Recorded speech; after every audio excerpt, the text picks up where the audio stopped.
Hi, welcome to the Beacon Hill Report with State Senator Joan Lovely. I'm your host, Walt Kosmowski.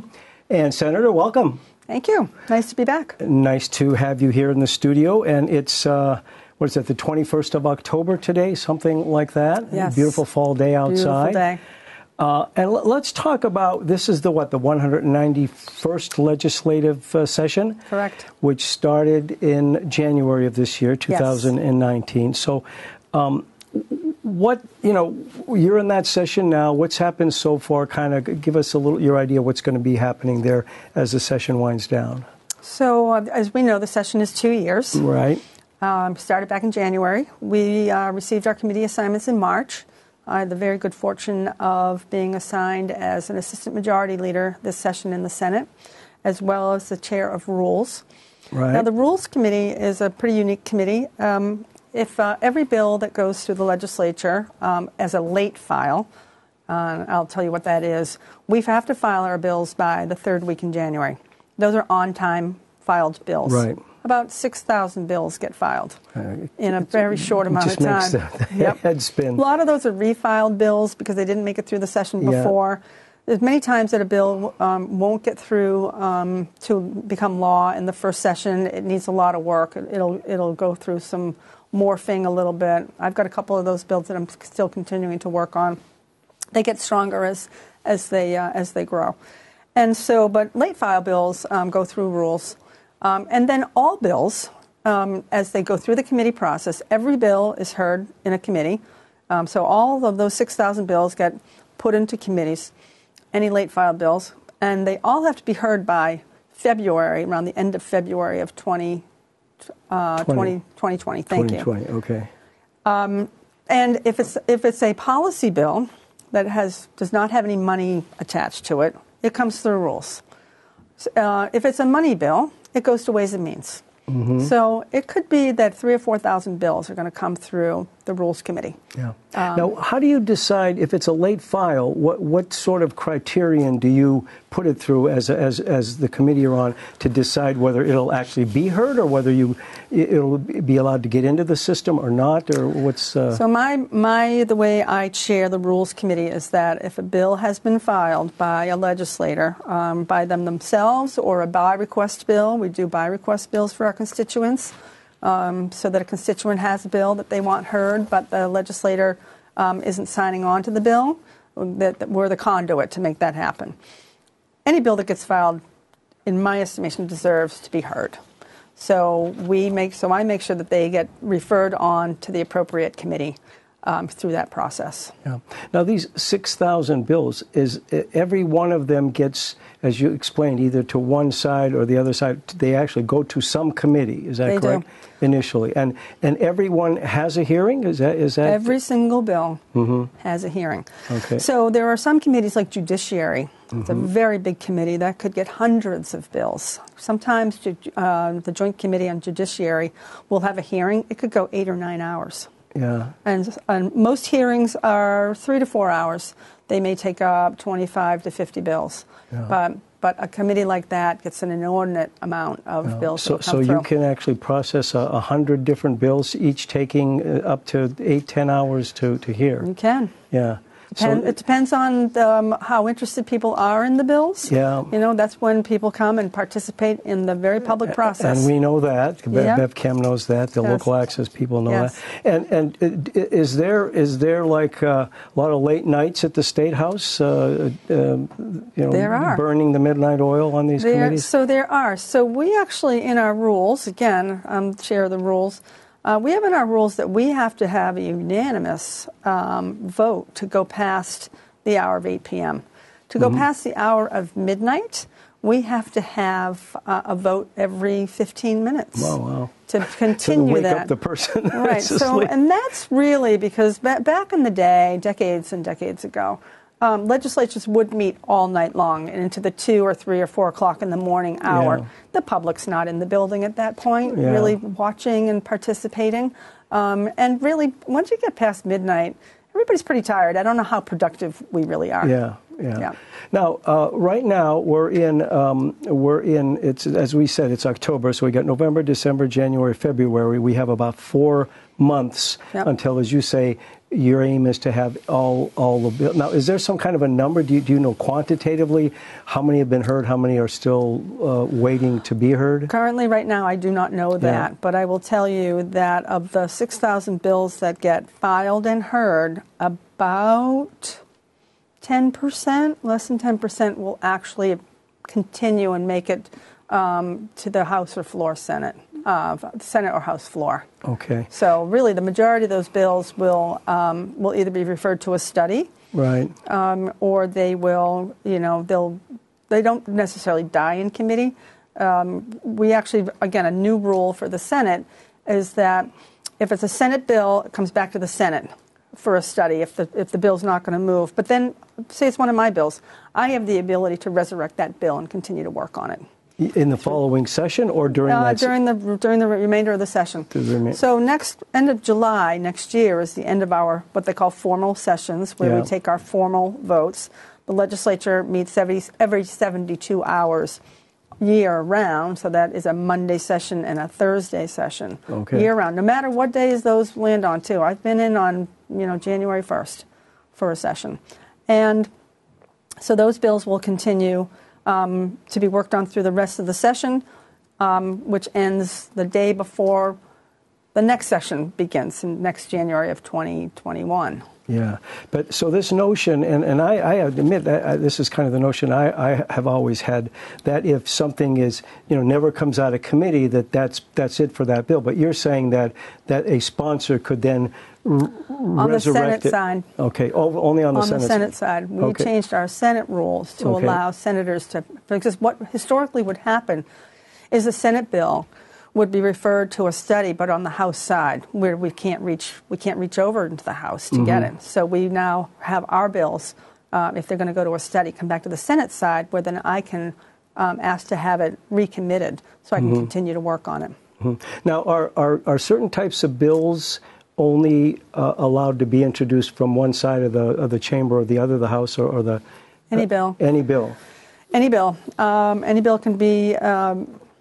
Again, introduced by a member of the House or Senate. A lot of times what we do is, like, for instance, I've got this lead in drinking water bill in schools that Representative Laurie Ehrlich from Marblehead invited me to be the Senate sponsor, and that we're working on this bill. We actually just got the allocations to be able to remediate these in schools across Massachusetts. So the governor was very supportive of this and has identified those funds. So that's how, that's a for instance. But not always every House bill will have a Senate sponsor and vice versa. Sometimes it just generates in one side or the other. Okay. So February is of 2020 is that one deadline. And you said by July, what's supposed to happen by July again? July 31st is the last day of our formal sessions. Right? And then on August 1st, we go into informal session for the remainder of the year. Now, you can introduce a bill, but it only takes one objection from one member of the legislature to kill it. Right. But now, when you say you finish the formal session at the end of July, and then you're into informal, does that mean that that no more bills are introduced, or what happened? What's the difference between the formal and the informal, other than the fact you can introduce bills? It's that one objection. Oh, okay. If somebody wants to try to continue to advance a bill, one person can say no, and it stops. Okay. So it's really on us to be able to make sure that our bills are heard by July 31st, because you don't want to get into a situation. Then you run the risk if only one person has to say. And then that's it for the rest until the end of December. Yeah. Now, so far in this legislative session, what can you point to some major legislation that you've passed? So we just did, a couple of weeks ago in the Senate, we did the Student Opportunity Act. Okay, tell us about that. So that is a really big education bill. Both the governor, a senator, and Representative Tucker from Salem introduced 3 separate bills, but do not identically the same thing, but in the same direction. And that is to increase education aid to our communities, especially our communities of lower social economic students who really need. We want to float all boats at the same level, and we find that in predominantly, communities of color, students are struggling and need more resources. But every community in Massachusetts will benefit from this. A couple of the benefits are for special education transportation costs, which can be extraordinary. And special education is not unique to, you may see it more in lower economic communities, but you're going to see it in every community. And to transport these students who are going out of district for their educational opportunities can be very costly. So we are reimbursing all of our communities for those costs. So that's a pretty big hole in a lot of school budgets. And that's something that isn't being done now? No. Now, so let's take Beverly. We have the city has a budget, and they passed their budget for the school side and the city side, and Beverly or any other city in the Commonwealth. Is there a component that the state provides in addition to that, or some portion of that? So we do provide. So we provide our Chapter 70 funding, and that's based on a formula, right? And so we just reworked this formula so that the formula can be very complicated. It is very complicated, but it's based on enrollment. How many students do you have? Are you gaining students? Or are you losing students? It's based on the economy. We're in a very good economy right now, but if we go into a major recession, the formula floats up and down with that. But we have a foundation, we have a threshold. We don't go below that number. We want to be able to continue to be able to grow aid into our community. So the number is $1.5 billion over 7 years. So again, to support our special education students, to support our students who English is not their first language. Okay. And so again, we're floating all boats at the same level. Right. So this billion, 1.7, did you say 1.5 billion? 1.5 billion. 5 billion. Yep. That's the number in your bill, right? That's correct. The number in that bill. And that's over the next 7 years. 7 so years, we're gonna put that in over the next 7 years. So the Senate, we passed this bill 2 weeks ago. The House is actually taking it up this week. Okay.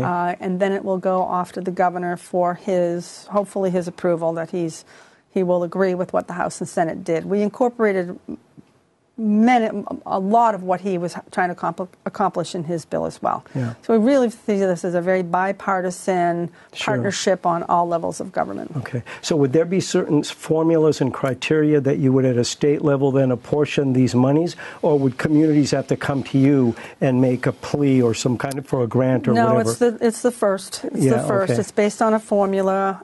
Here's the baseline of funding that you're going to receive.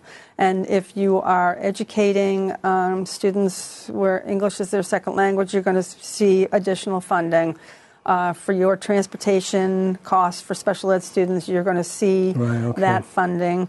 If you have a charter school in your community, you're going to see that funding be fully implemented and over a 3-year period. Right now, the state has not lived up to its commitment to fully fund charter schools. And so that's going to be happening as well. So huge commitment across the board for education, for our K-12 students.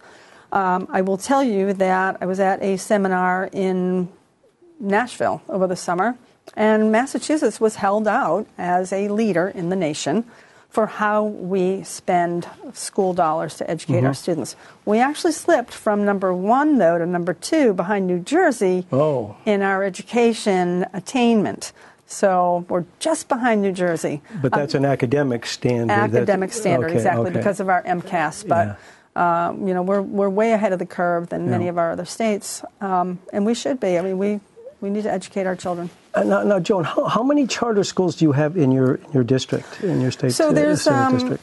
So in Salem, there's a charter school. There's the Salem Academy Charter School, and there's also an alternative school. It's not a charter school for high school students who are struggling otherwise in the general community, school community at the high school. So we have one charter school. One charter school in Salem, Yeah.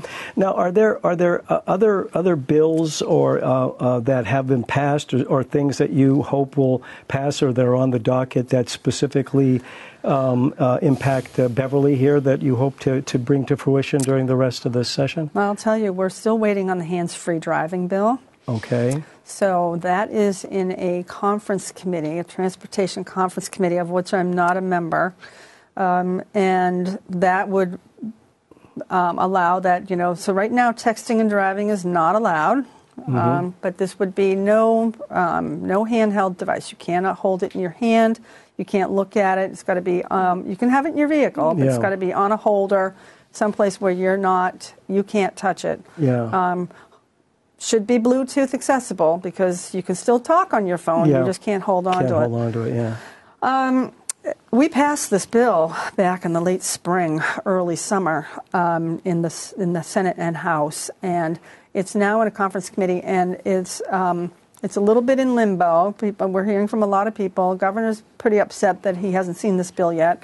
I would say I'm in that camp as well. And what's holding it up is there's a provision in the bill for data collection. So we want to make sure there isn't racial profiling going on with traffic stops like this hands-free driving bill. So say, for instance, I'm a white female. I get pulled over because I'm texting and driving, and I don't get a citation because I'm a white female. Yeah.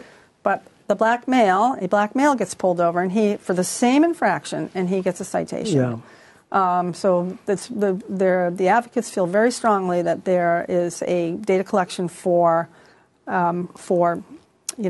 make sure there isn't racial profiling. I will tell you, if you look on the back of your license, your driver's license, there is a barcode. Yeah. And that barcode, someone brought this to my attention, could be run through the system. So I'm the white female. See it? See the barcode? This is the barcode. That's right. So I'm a white female, and I get, they run my license in that barcode, and I don't get that citation. But this black male, he does. Then that's where you can identify racial profiling. I will tell you, I've talked with Chief LaLasher. I've talked with different police chiefs in my district who, frankly, don't want to make a mistake. When they're filling out a citation, they're looking at the person in front of them. You can't ask someone what is your race, but you're looking at someone, and it could be a black Hispanic or whatever it might be, and they may have misidentified someone, and now they're accused of racial profiling, and they don't want to make that mistake. So, someone had suggested, well, put it on the barcode.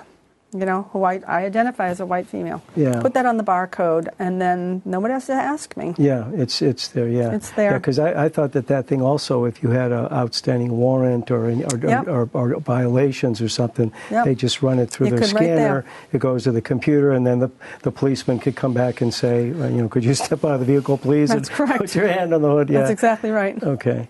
Yeah. So we're waiting to reconcile the differences between the House bill and the Senate bill based on this one provision. Okay. And it's holding it up, and people are getting upset. What are your personal ideas? I do think the data collection is very important, and I'll tell you why. Because that just makes us make better policy if we have a picture of what's happening. Yeah. And if it's being collected at the time that the incident is happening, then we know, okay, do we have a racial profiling issue? And then do we need some retraining? Yeah. Whatever it might be. Yeah. But data collection is very important in making policy. Yeah. Now, I want to switch gears a little bit now and remind our viewers and ourselves that recently the FCC, Federal Communications Commission, promulgated a ruling. This was at one of the regular bi-monthly meetings in August of this year in Washington. And this ruling took effect September 26th, so it was less than a month ago. And what it effectively did, the reason that local access TV, like the studio we're sitting in now and doing these kinds of programs, is because of a federal law that was passed in 1984 as a long title, Communications Act, I call it. The basic basis of the act was that if you are a cable TV provider anywhere in the United States, that you have an obligation to the city or town where you are getting subscribers and they're paying you to subscribe to the cable. You have to provide the wherewithal, the monies to that community so that they can produce non-commercial local access television. And there's a certain formula that you use based upon a maximum of 5% of their revenues that comes back, and that's what BevCam. Right. We live off of that. If we lost that would be an existential threat to our existence. And one of the things that this new finding does is it allows cable providers to subtract from what they are owed to the town and to BevCam what they call in-kind contributions. Things like if they have a drop in the school or the town hall or the health department or the police department for cable TV drops, or if they've put in some sort of an iNet, 15 or 20, 25 years ago, that now they can say, oh, you know what, we want the money back for that. And there was one item that fortunately for local access stations did not get accepted, was that they were going to, initially the FCC said that they could allow the cable operators to subtract the value of the channels. In other words, BevCam has 3 channels: our government channel, our public channel, and our educational channel. So who knows, they might value these at hundreds of thousands of dollars, and we only get a few hundreds of thousands of dollars a year. So they could basically say, well, we don't owe you anything because this is an in-kind contribution. So luckily enough, they have the FCC tabled that particular provision of allowing these to be thought of as in-kind. But we're afraid some of the commissioners, in what they spoke in their statements, the FCC commissioners, that is, made it sound as if they would be bringing that back to the table. But anyway, there is a state legislation now that is in the system that we talked about, that I'd like you to comment on, and this was has quite a few sponsors, I believe, and this would, at a state level, because what we were talking about here is a national law, but this would be a state law that would apply to anybody and everybody that provides streaming entertainment over the, as they commonly call it, over-the-top services, not just cable operators, and they would also be at a state level. And several other states, I believe it's as many as 20 states, have enacted this kind of legislation, and these companies are having to pay this back. Right. And I just want to say one more thing before I want you to comment on it, is that the way the money then, it would be 5% of their revenues of this company, and 1/5 of that would go to the state, 2/5 would go to the town, and 2/5 would go to the local access community. Right. So there is that bill, an act relative to digital entertainment on public rights of way is the full name of the act. So if you could comment on that for us, Senator. So the FCC ruling, let me just say really quickly, could have an extremely devastating impact, as you know, on all of our local cable access opportunities. This is just tremendous resources to our communities. For me to be able to come on, and we're talking about things at the state level that otherwise may not hit the newspaper, or we try to get on social media, but we want to be able to bring this information. And this vital communication link is gone. Right to your viewers, exactly. So a bill was filed to look at this revenue opportunity for these streaming, like Netflix and Prime Video and things that I watch all the time, that other states are now saying, there should be a revenue opportunity, a tax. I was approached to file this bill. I declined, but it did get filed on the House side. Rep. McMurtry filed it, and it's in the Telecommunications, Utilities, and Energy Committee. It has not had its hearing yet. I only declined it because I'd want more information. Because this cost will be passed on to the consumer. Right. And I want to know how much that is before I say yes or no to it. I would think it would be because we have many, many, many companies that this would impact, these streaming companies, and millions of viewers. I would think that the impact per consumer would be pretty low, but it's still going to generate a tremendous amount of resources that will, again, go to the local access, some to the state, as you had said, to be able to make sure that we keep the lights on here, right here in your studio and all over the Commonwealth. So I think it's a good bill. I want to see the impact before I sign on, but it's got a lot of support, and I will make sure that I'm at the hearing to learn exactly the impact from the consumer standpoint. Right. And as I understand it from my contacts with Mass Access, which is the organization here that represents local access stations in our state, it's looking for its hearing, as we talked about earlier in the show. Yes. It's looking for this hearing. Right. So thank you for that, Senator. Now, we only have a couple minutes left, but I do want you to comment on recently Governor Baker declared a health emergency due to the dangers of vaping, and this was a 4-month ban on any kind of sale of new vaping products. It didn't ban the use of them, just the sale of them. Correct. So I'd like you to comment on that, if you would, Senator. So it's a public health crisis that we're seeing all across the country with vaping. We're seeing deaths. I don't think that the medical community was attributing it to vaping until it became obvious that people are dying using vaping products.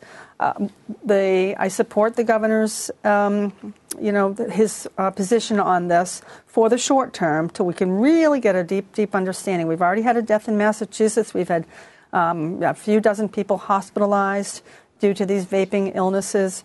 But we also need to figure out, so this is the retailers that have been stopped from selling the products, but the black market is going to continue to sell these products. So we're going to get a pretty good snapshot pretty quickly that it's where is the problem? Is it coming from the retailers? Is it coming from the black market who continues to sell, especially to our teenagers? I will tell you that a group of teens came into the State House 4 or 5 months ago to testify on a bill to remove flavors from vaping products. I saw some footage from that, And these are kids who reported to us that, high schoolers who they go into their high school, the boys and girls rooms, and everybody is vaping. And they're all underage. You can't get a vaping product unless you're 21 or older. And so what we're seeing here is we're addicting the whole next generation to nicotine with these flavored products. But we have to figure out what's going on with these lung illnesses and these deaths related to vaping. Now, right now, we know that many of the vaping illnesses are on the marijuana side and not on the the e-cigarette side. But why? I'm not saying it's related to marijuana, or is it related to the black market? We don't know. So we really need to know. A lot of data. We need to, I mean, people think, oh, that won't happen to me until it does. Yeah.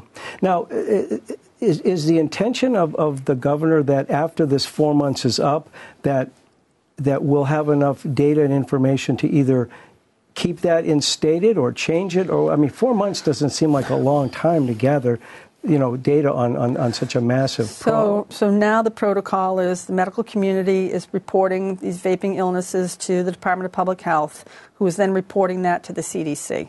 So that's happening, all over the country now. And I'm not saying that there's bans all over the country, but they are the reporting mechanism is in place, so that the CDC is going to be able to, we will know probably within that 4 month time. If it was the retailer products, or the black market products. Okay, very good. Well, Senator, thank you very much. Senator Joan Lovely. Thank you, Walt. Thank you for being in the studio. As always, it's lovely having you. Thank you. Thank you. And I would want to remind our viewers, you've been watching the Beacon Hill Report with State Senator Joan Lovely. I'm your host, Walt Kosmowski, and we'll see you next time.